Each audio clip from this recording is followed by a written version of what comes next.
Some of you don't really understand why China suddenly jumped into the conversation after President Donald Trump called out Nigeria for the Christian genocide happening in the country. When Trump warned that the killings of Christians and innocent civilians must stop and promised that the US would not stay silent, China...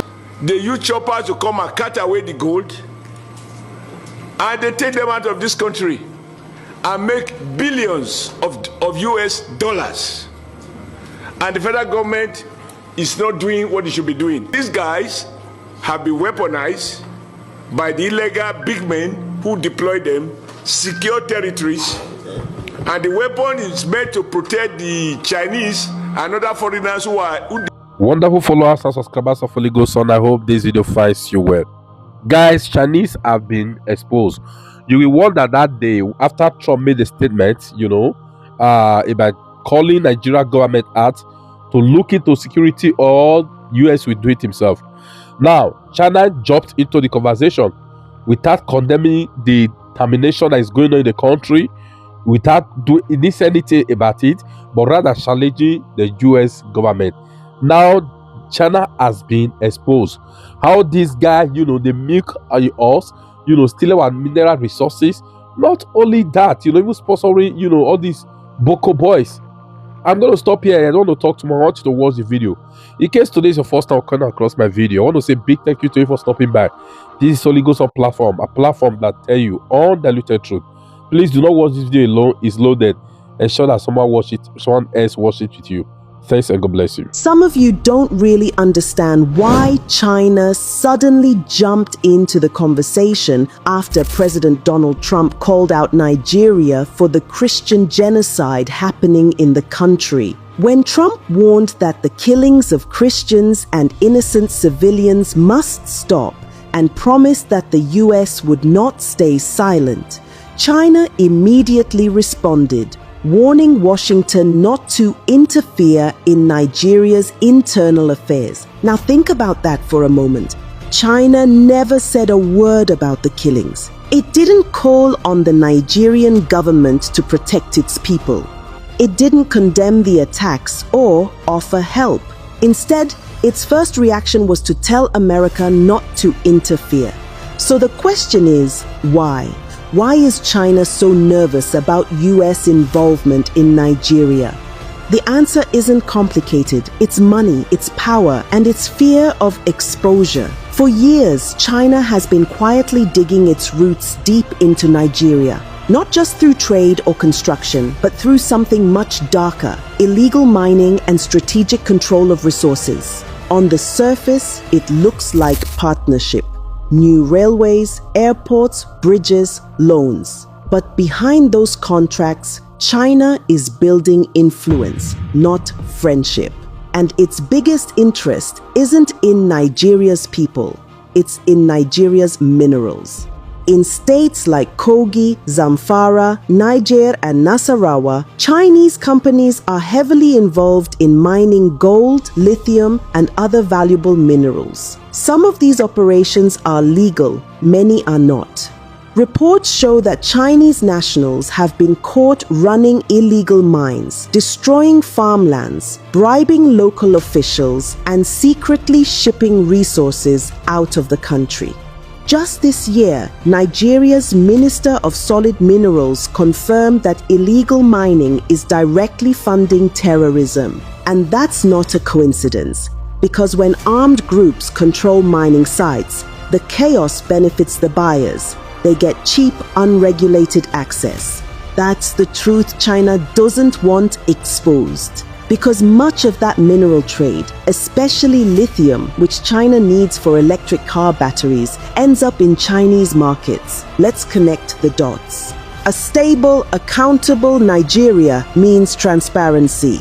And transparency means every contract, every shipment, every dollar would be traced. That's the last thing China wants. Beijing thrives in silence, in environments where deals are made behind closed doors, where there's little oversight, and where corruption keeps everyone quiet. That's why it prefers to work with governments that don't ask too many questions. The same way Nigeria's political class operates. When the US begins to push for investigations, demand human rights audits, or talk about religious freedom, that threatens China's whole system of control. Because the US doesn't just bring aid, it brings scrutiny. It asks, where's the money going? Who's really benefiting? Why are people still dying? Those are the questions Beijing doesn't want asked, not in Nigeria, not anywhere in Africa. Now let's talk about how China got here. Over the last 2 decades, China has invested billions across Africa through its Belt and Road Initiative. It builds roads, bridges, ports, and power plants, but always on its own terms. The contracts are secret. The loans are tied to repayment conditions that favor China. And when countries can't pay, Beijing takes control of assets. It's happened before in Zambia, where China gained control over mining companies. In Sri Lanka, where it took over a national port after a loan default. And in Kenya, where debt from the railway project crippled the economy. Nigeria owes China over $5 billion in loans. And that's just the official figure. So when Trump steps in and says, "We're watching," that shakes Beijing's confidence. Because US involvement could force transparency. And once transparency enters the room, corruption runs for the door. But let's get something straight. China's warning to the US had nothing to do with protecting Nigeria's sovereignty. It was about protecting its own interests. If Beijing truly cared about Nigeria's sovereignty, it would respect Nigeria's people, not just its politicians.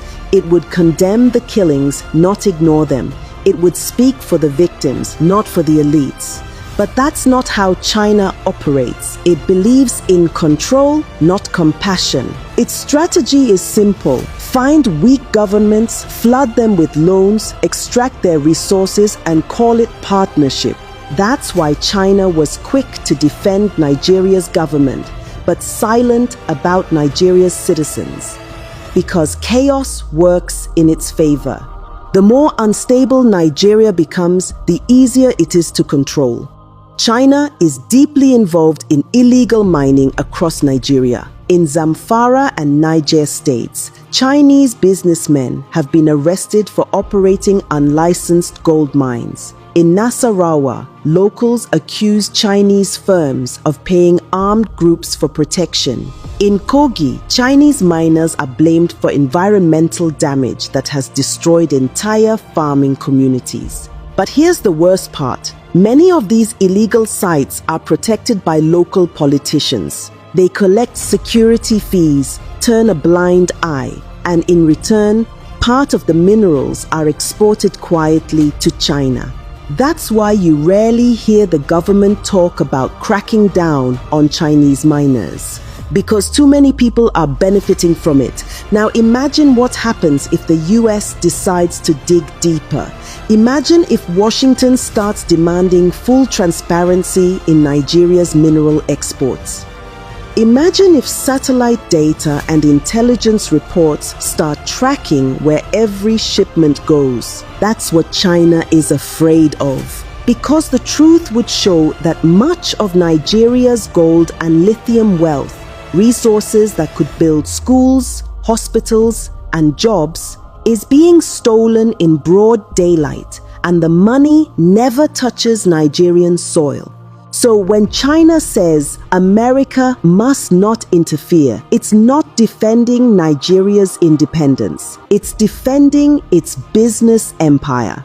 Let's look at the hypocrisy clearly. When Trump called for action to stop the killings of Christians in Nigeria, Beijing didn't condemn the violence. It didn't urge Nigeria to investigate. It didn't offer to send peacekeepers or humanitarian aid.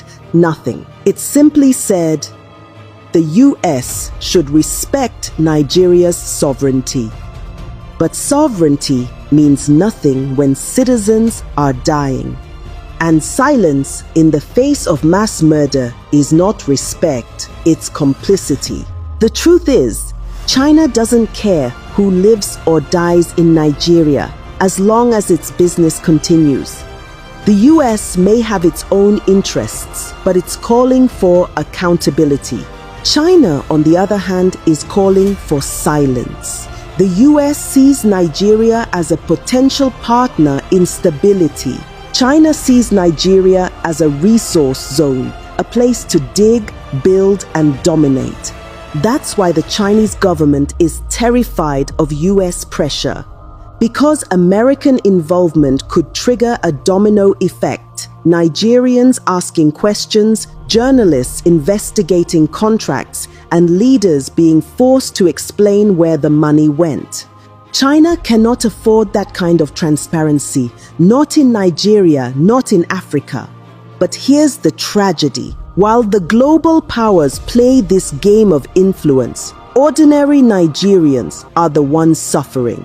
The killings in the north continue, the economy keeps collapsing, and the same politicians who signed away national assets now pretend to be defending sovereignty. China won't speak up for Nigeria's people because it doesn't need them. It only needs their minerals. And Nigeria's leaders, trapped in debt and corruption, won't speak up against China because they depend on its money. So it's the perfect silence, a silence built on greed, fear, and betrayal. That's why Trump's statement was such a shock. For the first time, someone with global influence said openly, "We see you. We see what's happening." And Beijing panicked. Because when the truth comes to light, the lies lose their power. The world is starting to realize that China's presence in Africa is not friendship, it's control. And in Nigeria, that control is being protected by the same politicians who claim to be defending the nation's image. Let's end on this truth. China isn't afraid of the US because it loves Nigeria. It's afraid because the US could expose what Beijing has been doing quietly for years, exploiting chaos, stealing resources, and buying silence. So the next time China warns America not to interfere, remember this: it's not protecting Nigeria, it's protecting its investment in corruption. And until Nigerians themselves start demanding answers, until they decide that their lives and their land are worth more than foreign contracts, both China and Nigeria's leaders will continue to profit from the same pain they refuse to acknowledge.